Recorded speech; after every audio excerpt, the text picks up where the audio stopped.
All right, so we're going to talk a little bit about what's coming up for 2016. Yeah, stuff we're excited about. So, I mean, yeah, I'd like to preface, obviously, all the shows we talked about that we said we liked and that we dug.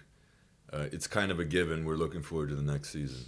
I have a little list here. It's just I focus just on new stuff that's going to come out. I think everything we mentioned is coming back. I don't think anything was except for Hannibal. I think that was the only one. That was that was its last season. Mm-hmm. I think everything's coming back. So I just focused on new stuff that's coming out that I'm excited to check out. It's going to be a big year.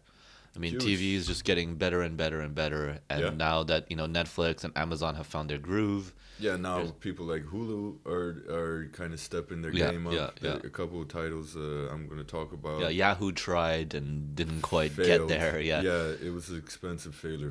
For Community basically was the one that kind of broke their back, as it were. Yeah. Oh, absolutely. But it's going to be a big year for Hulu. That's a subsidiary of Sony, right? Yeah. But that segues into their big show that's coming out. That looks fantastic. It's called 11/22/63. Ah, the Franco thing. Yeah, which is a Stephen King adaptation. Yeah. It involves a guy in present day. I think he's in present day. And he finds a portal that leads him to 11/22/63, which is the day Kennedy got shot. Yeah. And it's kind of a bizarre time travel, big production. Abrams is involved. It looks exciting. It looks cool. Yeah, there's a trailer for it now, I think. There's something online I saw recently. I think I'm going to post a couple of trailers on our page for people to check out. Absolutely. Especially for upcoming stuff. I mean, so they're on board. They get a taste. Yeah. But yeah, that looks really cool. Also, I like it when they do Stephen King adaptations, but like quality ones. Because I remember in the 90s just getting a slew of these really shitty TV movies, usually made by Mick Garris. My God. It really lowered the quality. Like the Shining TV series. Yeah. That was terrible. Yeah. Terrible. But that's the thing. It's like it started off with guys like Kubrick and De Palma making King movies. And then in the 90s, it really brought down the level. And the only thing really of note would be Frank Darabont's The Mist, that really was a satisfactory adaptation of his stuff in the past, 6 years, 5 years. Sure. Yeah, so that's my first. Is that a recent Stephen King novel? No, it's been around a while. Okay. And Jonathan Demme wanted to make it into a movie. It failed. Right. It just didn't get going. So then they decided to go TV format. So that's Hulu's big show. Cool. Yeah, that's interesting with Stephen King, like some of the non-horror stuff that he does. Yeah. People don't like Shawshank Redemption. That's one of his. Yeah, Stand By Me. Yeah, Green Mile as well. Yeah. He's not my favorite author, but I think his stuff is ripe for adaptation. And absolutely. We've had a lot of really fantastic kind of when you get a good director or a good writer doing his stuff. Yeah. It's really they can just knock it out of the park. Talking about King though, just quickly, the thing I'm kind of looking forward to is The Dark Tower. Yeah. Ron Howard. He's not on board. He's not on board because it's been shopped around because Guillermo del Toro was talking about it. Yeah, Abrams was going to do it. Ron Howard was attached for it for a while, and Javier Bardem was going to be in it or something, and But I think eventually it will land with the right director, probably a slightly newish guy that can kind of handle the material. That's exactly who they have. They have a newish guy. I'm not really aware. He did an indie movie that caused a lot of buzz. I can't. Unfortunately, I can't name it his name, but he just is attached. And the idea is to do a trilogy of movies and a mini-series on the side. And there's talk about Idris Elba being the main guy. Okay. But nothing is cement, so that's why I haven't thrown it in there. But yeah, that could be really cool. Should I just keep going, or do you want to throw out? Should we go back and forth? Or? No, it's all right. No. We'll just go. I mean, I don't really have a ton of things, but just a couple of HBO shows. Right. That we were talking about, that we weren't talking about the shows in particular, but we were talking about HBO coming out with some interesting things. For me, just because I love the time and the place, and you're probably going to mention this as well, which is vinyl. Yep. I love that music scene, the CBGB, the punk, the New York Dolls, and all the bands that kind of came through CBGBs, and Hilly Crystal helped kind of make flesh. The brother of Billy Crystal. Yeah, that's it. Yeah. His hillbilly brother. But yeah, Bobby Cannavale starring in it. Who is a HBO, darling now. Well, yeah, that's what I wanted to mention is, as we said before, we're big fans of Boardwalk Empire. Yeah. The showrunner and writer of Boardwalk is doing the show, Terrence Winter. Martin Scorsese, who was also involved. Also, who goes back to The Sopranos. Yeah, he started off in Yeah, Sopranos. Yeah, we mentioned that before. So it's this whole legacy, It's like he's keeping kind of going on through all of these, Dynamite shows. So very exciting. Yeah, Scorsese's producing. Involved, and Mick Jagger as well. He's helping produce it. But also, my favorite season of Boardwalk was season 3. Sure. And Carnivale was the big bad in that. And googly eyes. Yeah, and he was fantastic. I mean, amazing. He's one of those guys who's in a lot of movies and you recognize his face. But his performance in that show, he literally became my favorite character actor of present day after that show. Yeah. And he still hasn't been utilized well. So I think this is going to be, and it goes back to what we're talking about with TV. Mm-hmm. You can take someone who's interesting and who's a character actor and not being used well, and he's the main character of the show. Sure. And it's probably going to be a fantastic showcase. It's going to be huge for him. And we'll probably launch him into movies and this kind of thing because it will be his own show. Or more great TV, hopefully. Or more great TV. Yeah. But, I mean, even in Boardwalk, he was a villain among, in an ensemble piece, basically. Whereas this is going to be focusing mainly around his character. So people will be able to visualize him and hopefully put him in those, as much as I'm not a big fan of the Oscars, put him in that Oscar category type movie. Yeah. The big movies with the established directors, with the great script. Yeah. But yeah, absolutely. I think he's got a long way to go, you know, and I'm very, very happy for him. And excited, totally excited for that show. That's probably the show I'm most excited about, to be honest. Because also just because of that group, that creative group behind it and who's involved and the subject looks really cool. Yeah, another one is Baskets, which I only found out about recently. Mm-hmm. Have you heard about this at all? I've seen the name floating around, but I'm not quite sure what it's about. It looks cool. It's sort of a surreal comedy developed by Louis C.K. and Zach Galifianakis. It's like, it's produced. Oh, no. I did watch a trailer for that. Yeah. Yeah. I hadn't heard. Just researching now. Yeah. Oh, this looks. And I love Louis C.K. Yeah, Louis C.K. is producing it. And he co-creator as well. Yeah. But he's not on camera. Like Zach, it's Zach Galifianakis' show basically. Yeah. And C.K. is behind the scenes basically. Yeah, he plays a clown. Yeah. Oh yeah. Zach Galifianakis. He goes to like a clown school or whatever. Yeah. And it's meant to be kind of off the wall, strange comedy. So it's like his world within clowning, and then outside of it, and it's typical Zach Galifianakis. And when he's doing his own thing, I mean, he's kind of enjoyable in other projects that I've seen, but I don't quite feel that he's doing what he really wants to do. No, I think he has a go-to sort of comedy persona, which he does for the money.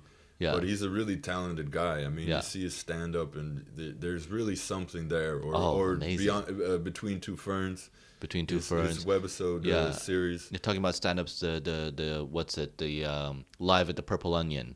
Yeah. Where it's stand-up, and then it goes to like these talking head interviews with like his alter egos, like his weird little brother and all that. Yeah. And he turns up in the show. That's the thing. What is weird? Seth Galifianakis, right? Yeah. Showed up and he's kind of effeminate, and he's like talking about like his weird brother. That's a good spoof. Yeah. No, I love this guy, and he's actually going to be a character on the show. Exactly. Yeah. On Baskets. Yeah. So it feels like it's really his project. I'm excited about it. Looks like it could be fun. It does look good, and there are a couple trailers out now for it. So definitely check those out. We'll post those. Yeah. Luke Cage, we're excited about him. Oh, sure, totally. Yeah. And so well established in the first Jessica Jones series, and I kind of thought he would be like almost like a background character. Yeah. He like do a little pop in, be like, "Hey, I'm Luke Cage," and then like pop out. But he's quite prominent. Yeah, he is. Well, I mean, he's a Their storylines are pretty intertwined in the comics, so I'm happy they put him front and center. And a great choice, great cast. I'm not sure about the actor. I don't really know who the actor is. Right. To be perfectly honest with you, but I think he played it well. He was good. Yeah, very solid. Although I always was hoping they would get Michael J. White. Do you know Michael J. White? Of course. Yeah. Dynamite. Yeah, Black Dynamite. Yeah, that's true. Sure. But you know what? The guy they got for Luke Cage, he's very solid. He's solid, yeah. No pun intended. Yeah, indeed. Because he's got the body of steel. Body of steel. Yeah, and unbreakable skin. Yeah, no, indeed. And when you guys were watching it, I kind of made a joke. I don't know if it wasn't funny or if you didn't get what I said. Wasn't funny. It probably wasn't funny. But I said, do you reckon all of him is steel? But yeah. Yeah, no, I think it's kind of funny. Yeah. I think it was just out of context at the time. His partner I think is Iron Fist, so yeah. Well, that's a 1-2 combo. Yeah, 1-2 combo indeed. Like it always goes. I don't know what it is with superhero stuff. You always think about what their genitalia is like. It's like. No, but it's a Mallrats reference. No, I know. It's kind of like What does Stan Lee say about the guy? He says he needs to go see a therapist. If you feel like that, But as a guy, that's kind of where you go as to. A guy. Yeah. Okay. Anything else on your list? Oh yeah, I got plenty. So the next is Hap and Leonard. What's that? Which I only came across it in my research, but it's done by a team that I really like. They've only done feature films before. It kind of had a cult hit with a film called Stakeland.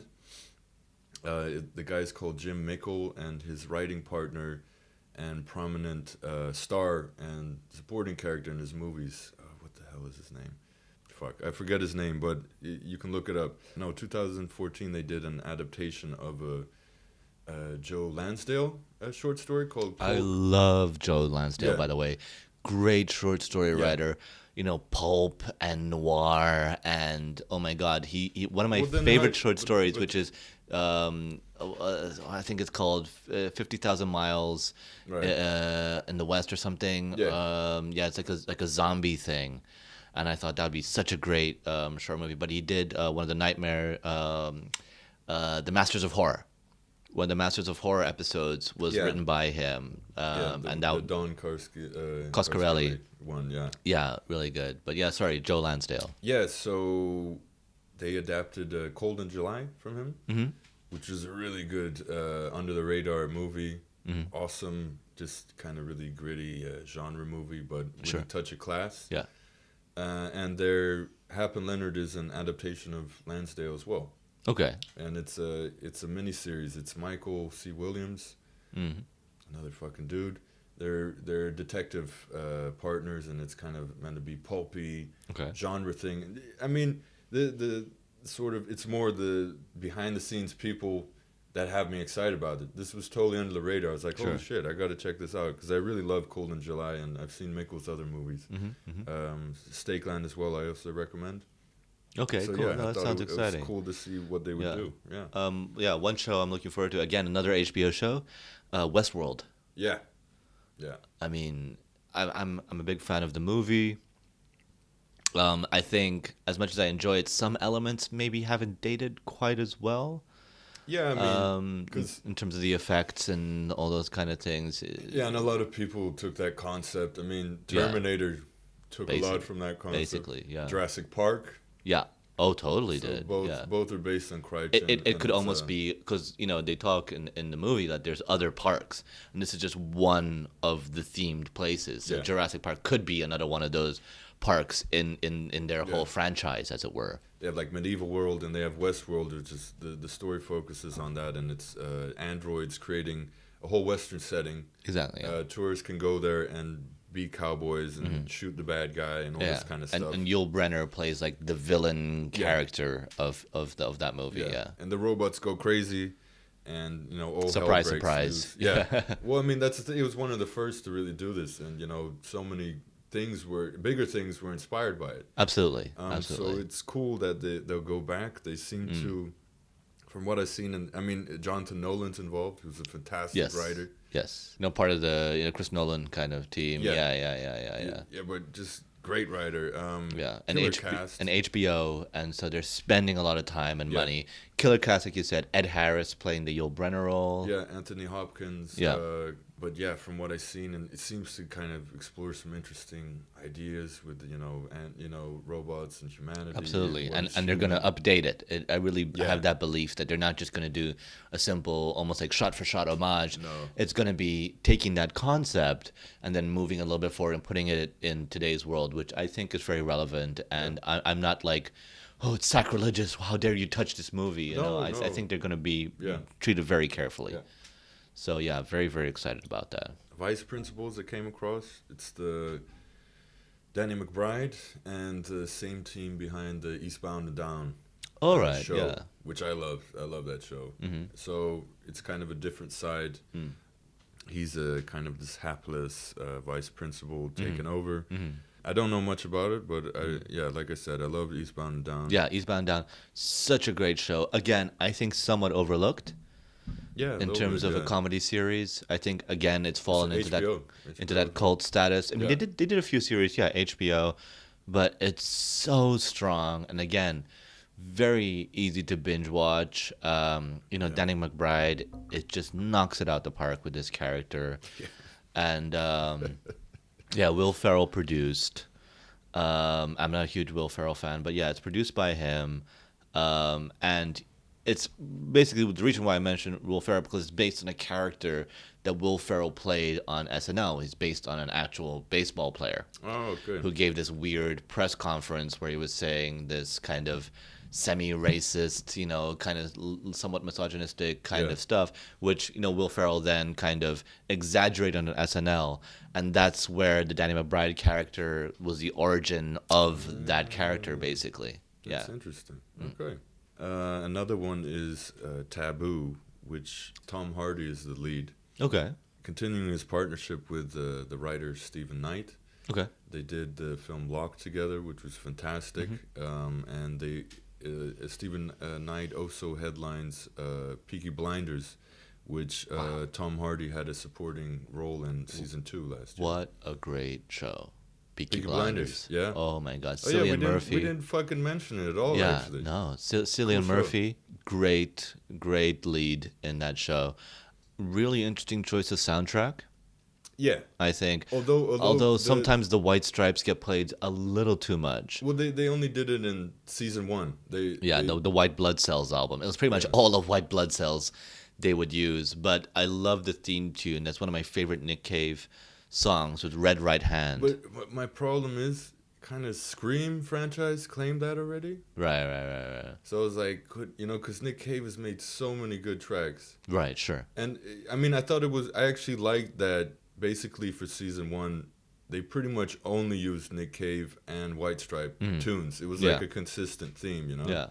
But no, I mean, it's a great use of the song. It's just always, for me, I'm always like, there's such a variety of sort of back catalog of great shit, Sure. I mean, awesome show. Yeah, I like that with like period stuff that's using modern music. I think that's definitely an interesting trend. And also in the Nick, they do that quite a lot. There's a lot of electronic stuff. There's a lot of like rocky kind of electronic, kind of trip hoppy, kind of like deep stuff that they use. That's used in it, and it's such a great juxtaposition, and it brings it into the time. But it's fitting. It doesn't feel like it's an old thing. We're just going to put this new sheen on it. Like it matches with what they're saying about the time as well. Yeah. Back to Taboo. Yeah. It's the new show. Is what's the log line? What's the log line? I think it's 16th century, and Hardy he's like a gold digger or something. He comes back to England to extract revenge on people who did him wrong or something like that. I read it briefly. I mean, it's a revenge piece with these two guys who I really like, and it sounded pretty kick-ass. Anything with Tom Hardy in my book is worth a look, especially nowadays. It's just, he's knocking them out of the park, left, right, and center. So, another thing I wanted to mention is American Crime Story. I don't know if you could call it a spin-off. It's the guys who do American Horror Story. Okay. And their idea is to have a similar approach, but this is focusing on real crime cases. Okay. And this is focusing on the O.J. Simpson trial. All right. Which seems kind of cool. It's interesting. Cuba Gooding Jr. plays O.J. Simpson, which might be interesting. That's a interesting cast. I wouldn't have pictured that. Yeah. Cuba Gooding Jr. He's like one of those, because he's not a bad actor. He's just been in... Well, in all fairness, I mean, he went full retard in that movie, Radio. Yeah, but I mean, he's a decent enough actor, but I just mean visually. Full retard. Just visually, I can't imagine him as OJ. You know, he seems a little bit shorter. You know, just the face seems a little bit different. Yeah. So just when you said it, I couldn't immediately picture it as I might have done with other actors. You know, Travolta is in it as the prosecution. I mean, it's not something I'm excited about, but American Horror Story is not my favorite show, but it's always interesting to watch. Yeah. Who's playing Johnny Cochran? Is anybody interesting playing Johnny Cochran? That's a huge role. I would assume. It's Vonda Curtis Hall. Okay. Yeah, I mean, it's one I'm interested to check out, because American Horror Story, like I said, it's never boring. And they have a very interesting take on stuff. And I always like washed-up actors getting a chance to be front and center in TV shows. And this absolutely. You know, for Travolta and Cuba Gooding Jr., this might be, you know, a great use of them. Because they're not bad actors. They're just kind of used up. I don't know. Just kind of lost, really. For me, like, when I was growing up, of course, I was a huge Trekkie and loved all the Star Trek series. But, you know, I mean, talking past the original series, so I'm talking like Next Gen and Deep Space Nine in particular, like a lot of those character actors that couldn't really get a lot of regular work in Hollywood ended up there. It's true. And it seemed to be a great place. So there were kind of central casts. There were people that were really interesting. I mean, like, for instance, people like Colm Meaney and Kate Mulgrew, you know, and Avery Brooks. They couldn't get a break and, you know, like fell into the show. And even like great guest stars coming in. And so, you know, for a long time, that seemed to be the last bastion of, you know, this like final huzzah, you know, of being in like a science fiction show. Well, what was it? The other day we saw Matt Murdock on Next Gen. Yeah, I'm going not Matt Murdock. Howard Matt Murdock, Dwight Schultz. Dwight Schultz, yeah. Yeah. Matt Murdock is Daredevil. Yeah. No, Mad, isn't he Mad? Howard Matt Murdock. Yeah. I said Mad Murdock. Oh, sorry. Murdock. But yeah. I know my Daredevil. I know my Daredevil. Of course. But yeah. Dwight Schultz in there. You know, there's a lot of people that kind of pop back in. So yeah, no, that. So I really appreciate that Sci-Fi was willing to take that chance, and now TV finally in its entirety has opened up and said, you know what, dude. There's money here. Because it was the money. That was it the whole time. I don't think people... I mean, also stylistically, people didn't really respect TV. But because the money wasn't there. And they have a quote. And the minute you know, let go of your quote, that's saying that you're on the downward spiral. Yeah. You know, if you're asking for, I don't know, $4 million for a movie... right, and you're gonna do a show for like $50,000 an episode, you kind of go, oh fuck that. Yeah. I'm not a B actor yet. I haven't lost it yet. Well, I can go do a movie and look at you know, we just had the Golden Globes. You know, Christian Slater won Golden Globe for for Mr. Robot. Mm-hmm. I mean, he was washed up. He was beyond washed up. A film he was headlining had the worst opening ever. Yeah. Like ever in the history of film. Yeah. That's how, and he's a good actor. Mm-hmm. And then something like Mr. Robot comes along and gives him a chance to shine, you know? Yeah, so another one that looks like some good cheesy fun, Legends of Tomorrow, DC's time-traveling superhero team show. It's like an ensemble, right? It's tons of different kind of minor heroes. Minor villains or supporting characters that were on Arrow and The Flash. Mm-hmm. So it's connected to that universe. And they kind of they formed this ragtag team and go on some time traveling adventures. Mm-hmm. And I like what I saw. It looks pretty fun, actually. Yeah. I like the premise, definitely. We're guaranteed love triangles on that program, though. Yes. You know, there's going to be some. I would feel like, CW. It's like, where's my love triangles? Write some hate mail in. Yeah. But I mean, no one's actually done like a full blown superhero team show. I mean, I guess the closest you could say is Agents of S.H.I.E.L.D., but they're not super powered. Well, now they're kind of starting to kind of try and tap into that. But they're not like, they're not the Avengers on TV, whereas this kind of is in a way. I mean, they're B characters, but they've tried several times in the past. They have. They tried doing a Justice League live action show. Way back in the day, which is horrible. They tried a Generation X, which was a spin-off of X-Men, the young characters, which failed. That didn't absolutely do well. failed. Yeah, they just haven't been able to get the formula right. So hopefully, with this one, they'll be able to funnel a lot of it in. And with so many characters, hopefully we don't have, like with Arrow, where it's just this one trio of characters that are going through this, the love triangle thing that you were talking about, so that maybe they can touch upon it and then go back into the action and follow another character doing something else, Yeah, and I mean, I think they're doing it in the right way as well, because they've built all this sort of fandom and following from these two shows. Yeah. And, they're taking characters already established. We don't need to establish them. And we can just kind of group them all together and see what happens. And, if it was just a straight up superhero show, I wouldn't have been excited, but I always love time traveling, and I love that on TV shows. Yeah. So the fact that they're getting these guys, and also they also said recently they're going to go back to the Old West, and Jonah Hex will appear in it. Nice, yeah. So a great chance to redeem that really great character, a DC character. Yeah. So it just seems like a fun platform. So it's interesting. We'll see, yeah. Now another one, I actually had not heard of this, and it really blew my socks off. It's a new Cinemax show. It's called Outcast, and it's based off of a Robert Kirkman comic book. Okay, the guy who did Walking Dead for everybody. It's kind of more. Yeah, he did the comic book of The Walking Dead, and also he's kind of like co-creator, executive producer, kind of head writer of that show. The show. And he's involved with this one from the get-go. Mm-hmm. It involved, I only read very briefly, but kind of the combination of Kirkman and Cinemax brings something new out. Doesn't that seem like playing for the other team a little bit? No. I mean, he's got this huge success on AMC, doing the Fear the Walking Dead, then going over to the other side on HBO.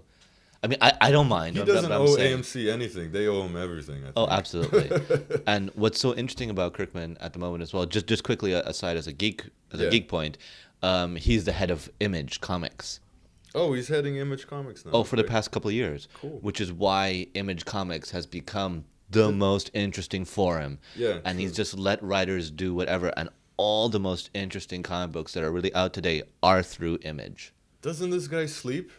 No. He's running Image Comics. Yes. He's running The Walking Dead show. Yes. Well, co-running. And Fear the Walking Dead, which is pretty much his own show. Yeah. And now doing this one. Yeah, and he's developing an original thing as well on the side, from what I remember. Yeah, and he's nuts. He's nuts. Wow. Yeah. Okay.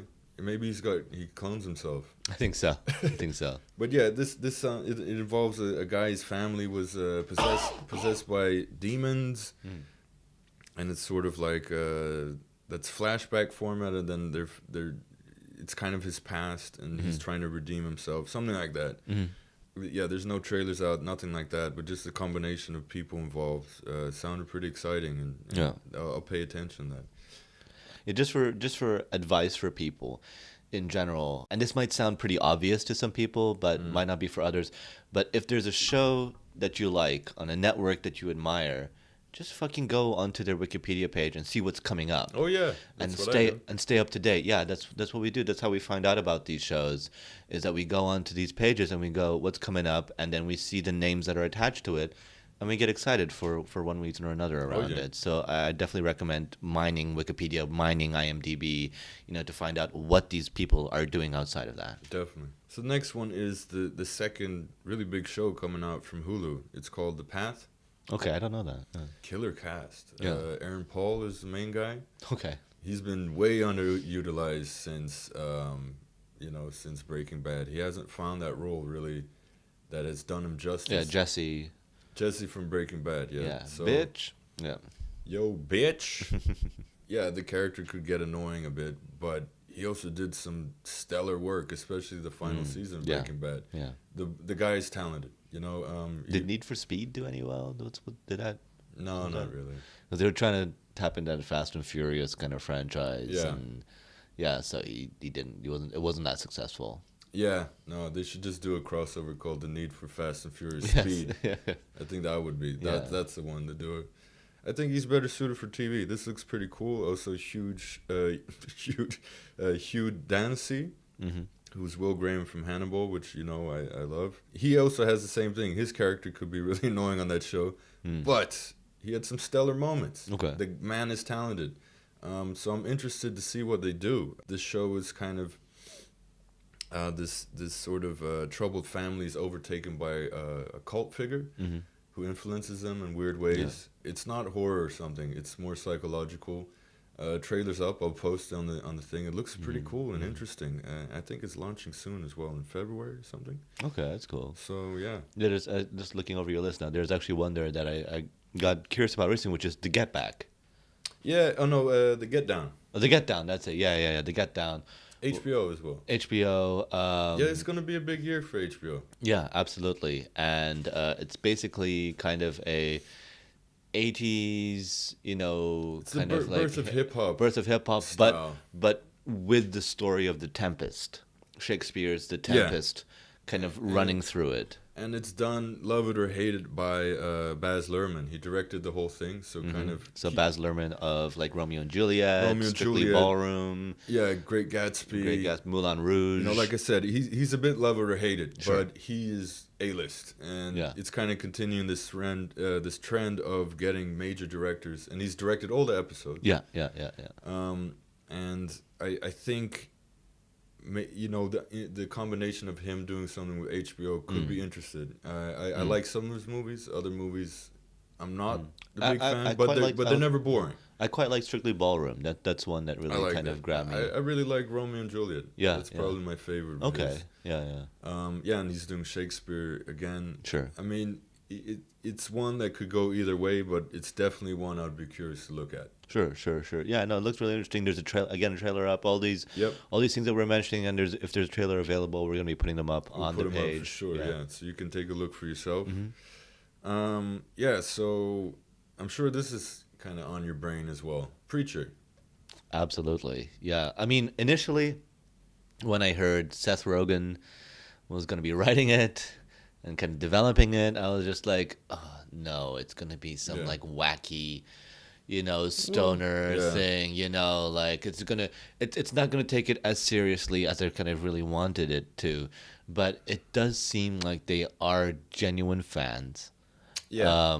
They're not doing it just to cash in on a franchise that already exists.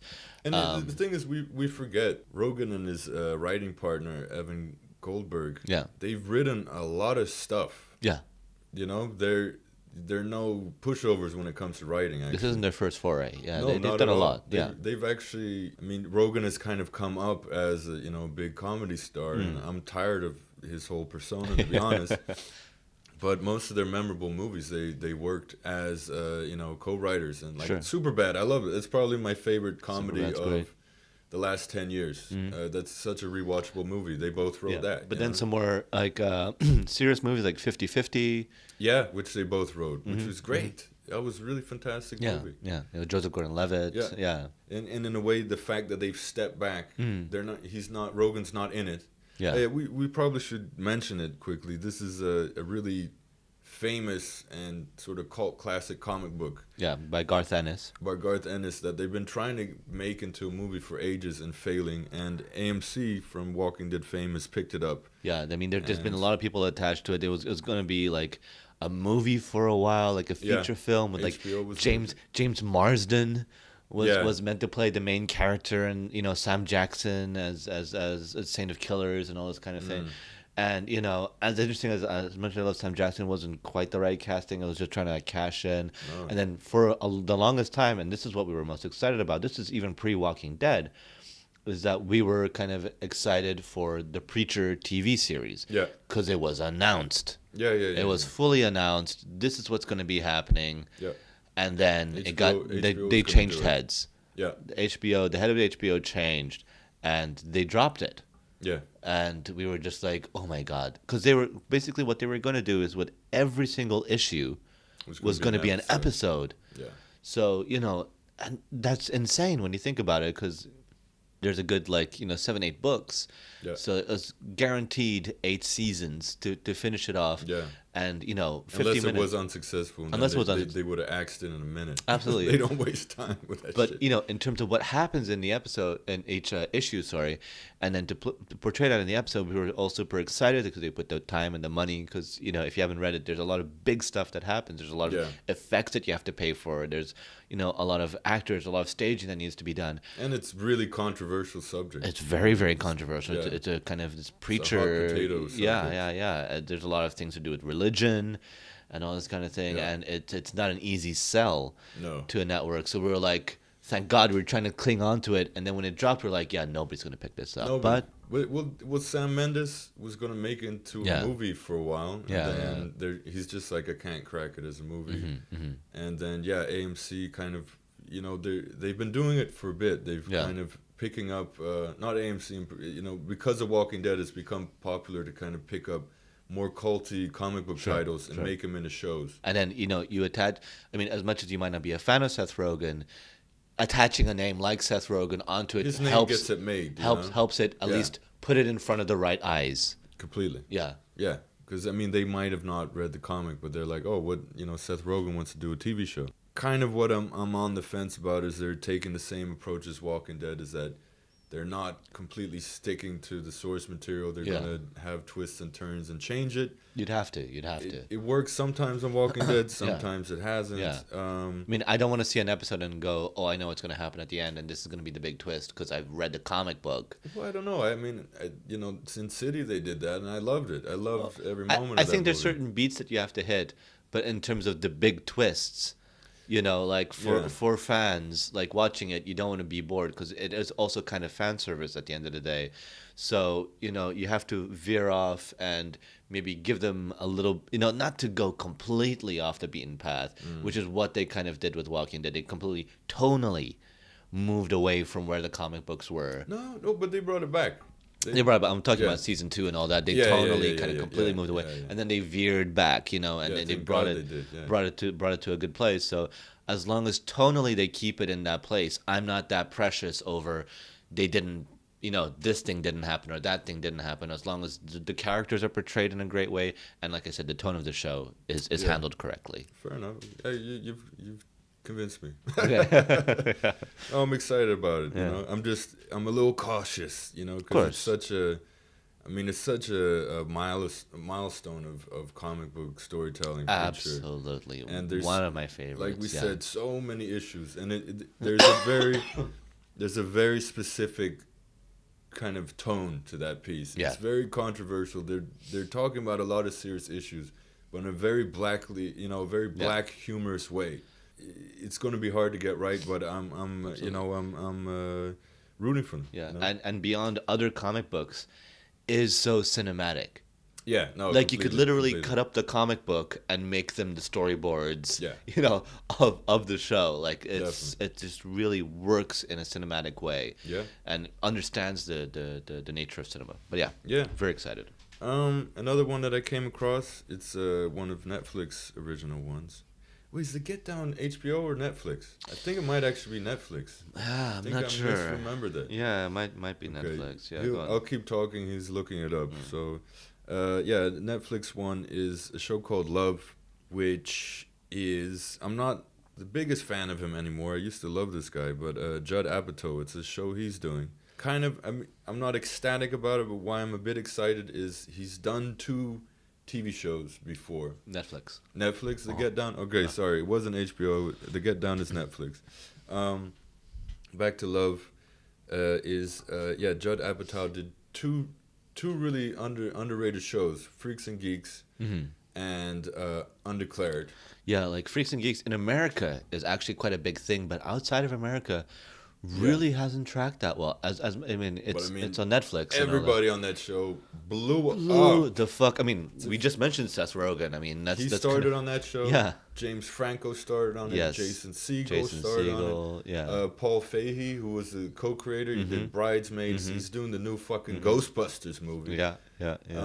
Everybody. They're massive. Huge. And if you watch through it, you'll spot even B characters. You're like, oh my god, like Rashida Jones pops up in it, and you're like, oh, that's that person from this thing. It's such a great ensemble. Yeah, Undeclared wasn't as big in the other way, but I mean, it was the start for Charlie Hunman, Jay Bruchenall, Jonah Hill had a small part, and then a lot of, the supporting guys from Freaks and Geeks kind of carried over.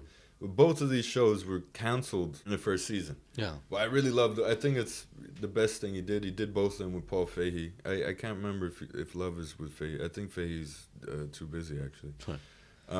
But funnily enough, Netflix has already ordered a second season. So this is the longest running Apatow show already, and it's not even out yet. But I mean, I'm a bit done with his movies. But I'm curious to check the show out at least. It got a little self-indulgent. Although I did want to see Trainwreck. Yeah, I mean, it was okay. More of the same. I mean, at least he wasn't, it wasn't autobiographical. Yeah, it was Amy Schumer's autobiography almost. Yeah, and it was kind of... okay. we were talking a little bit that the Hollywood Reporter did like the writer's room thing. Yeah. And... then Trainwreck kind of talks about, Amy Schumer's kind of sexual life and history and, being with all these different guys and all that kind of thing. And she's very open and honest about it. But it was funny seeing all these kind of elder statesman writers saying... I think Nick Hornby's on there. I liked your movie and I thought it was really interesting.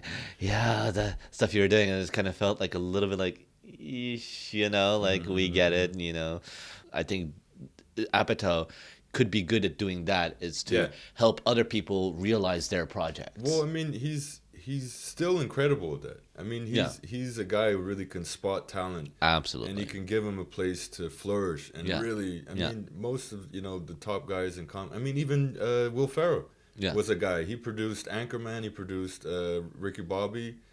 So before he stepped in as a director, he really let all these major names kind of get their chance. Michael Cera as well. I mean, I'll give it a look. I want him to win me back a little bit. I was a big fan of him. I feel like the movies... I mean, the movies kind of feel like an episode of a TV show anyway. So maybe getting back to TV is a positive thing for him to do. Now, also, my next title is kind of a similar guy, a guy I really liked, and that's Cameron Crowe. And he's doing the show Roadies. Yeah, from like Almost Famous and Well, this is Almost Famous. Jerry Maguire. He's the last couple of movies. I haven't even watched them. I just heard they're terrible.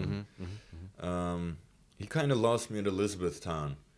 When if you got Orlando Bloom as your lead actor in a movie, I'm not fucking there. And also, I hate you from now on. Right. No. Unless he's playing like a leper or something, some kind of weird gimpy character that maybe you'll watch it just out of sadistic pleasure. But aside from that, he's bit of a nothing face. I mean, he seems like a nice guy in real life, but he's just a talent. I don't care. See, how I always explain it is like, if I'm paying to see a movie, I expect actors to do a certain job.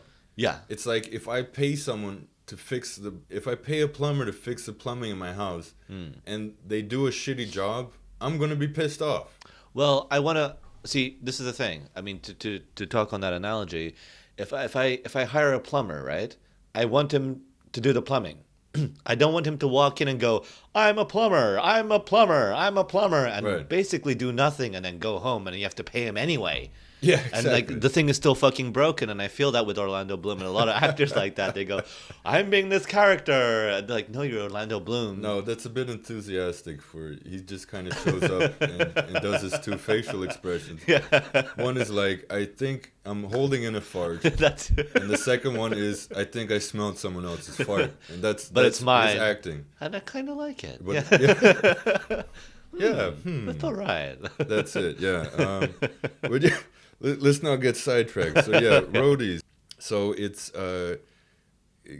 Almost Famous is my favorite Cameron Crowe movie. And, based a lot on his real-life experience. I thought it was his last really great one. And Roadies is going back to that same period, focusing on roadies, working... with those bands of those times. Sure. Like the crew of the bands, and they get everything set up, and get the gear set up, break it down at the end of the day, that kind of thing. Yeah. So I think it's an exciting opportunity for a comeback for him. It could be some good stuff. Okay. Yeah. And obviously, because he was He was the main character in Almost Famous. If you guys know it, he was the youngest Rolling Stone journalist. I mean, he's got a lot of great material in that brain of his, and I'm sure a 2.5-hour movie didn't utilize all of it. You know, all the stories that he has, all the things that he's seen, and The show I saw in researching is called Billions, which seems kind of cool. I saw that recently. Yeah, it's kind of about some dirty deeds in the stock market, which is a big thing and always kind of exciting filmmaking. Yeah, like the Big Short. Yeah, is kind of about that, and that's kind of really big these days. Talking about the financial crash and kind of what led to it. Yeah, I mean, I always find that stuff interesting. Yeah. But what really excites me about it is it's basically Damian Lewis from Homeland fame. Sure. He's the dirty deed doer. Paul Giamatti is his adversary, who's trying to catch him in the act, basically. Giamatti. So it's these two really great character actors. They're going head to head. Pretty exciting premise. Yeah, I love Paul Giamatti. Cool. He's such a great little character actor, and in so many great roles. The Howard Stern movie as Pig Virus. I always come back to that. I know American Splendor, he's great. You're the fucking Antichrist. You're the motherfucking Antichrist. He's so good. Yeah. American Splendor, he's great in that. Sideways. He's that's what she said. Yeah, he's very he's a very solid actor, and also he did a great HBO miniseries playing John Adams, which he won his only Emmy for. Oh yeah, I remember that. Yeah. That was really good. So great breakout role for him, and showed that he had range and he didn't have to play the dirty little guy. So the Paul Giamatti, always very strong. Yeah. And weirdly enough, played Rhino in Amazing Spider-Man 2. I already forgot about that movie. No, but he was the most fun in that movie, was seeing him on screen. That was his really.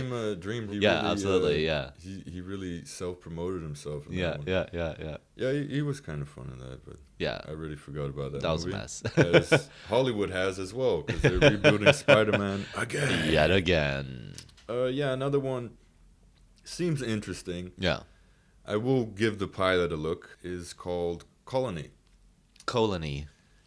Colony. It's about colons, basically. Nice. Talking colons. No, it's not like a colon. It's colon E.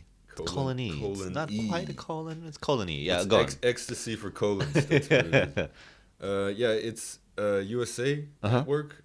They just had a huge hit with Mr. Robot this last year. Yeah, massive. They're trying to pull a 1-2 punch with this one. Yeah. It's a familiar plot line, futuristic sci-fi thing where, dictatorship over, I think it's aliens actually. They're ruling over humanity. Yeah. But they've promised they're going to explore it in interesting ways. The trailer looked pretty cool. Yeah. I think the pilot's out online actually from the website. What the hell's his face? Sawyer from Lost is the main guy. Yeah. Who I've always liked, and he's kind of never really found something. I think he could be He turned up in a Community, the paintball episode. Yeah, he was awesome in that. Yeah, it was really good in that. Yeah.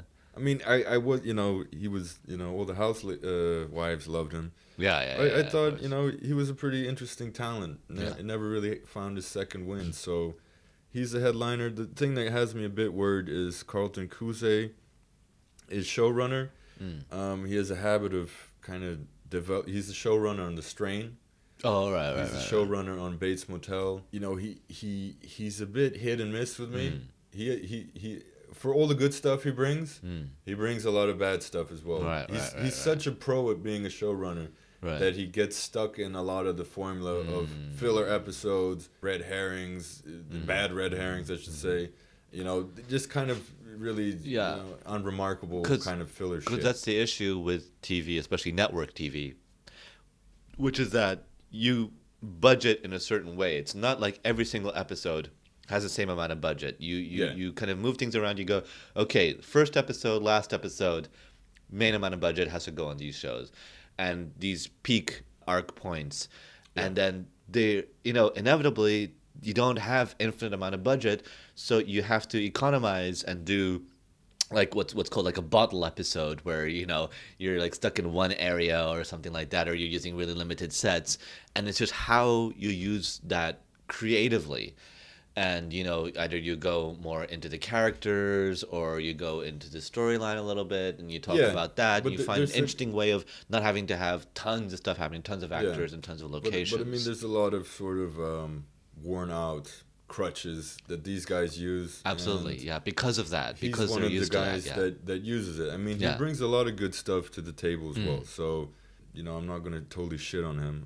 No, absolutely not. But I notice that too in shows, and I go, like, for God's sake, give me something. Like, why does it have to be, these B characters we don't care about just wandering around talking about bullshit? Yeah, it's like, where's the fucking drive, Yeah, let's get back to what's interesting. I'm not learning anything, and the thing is, when I say that, it's because I know that's what they're doing. I know that they're stretching out the budget for this one thing. And it's like you feel like exactly. Don't patronize me. Like, if you're gonna have this, you better have a big reveal or something in there. Like, give me something back. Yeah, I mean, it's a danger of network. Absolutely. But yeah, I mean, I'll take a look at the pilot of The Colony. Yeah.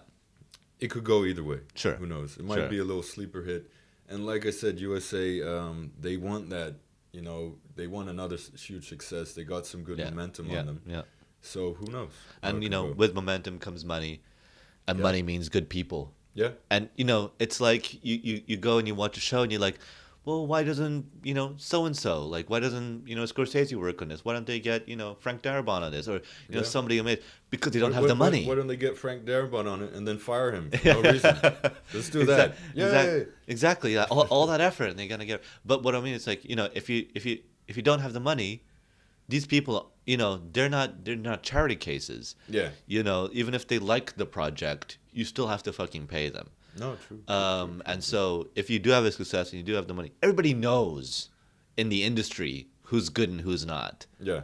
They're just picking the best out of their budget frame. Yeah. So now with the success of that, hopefully then they can kind of steamroll that into something else.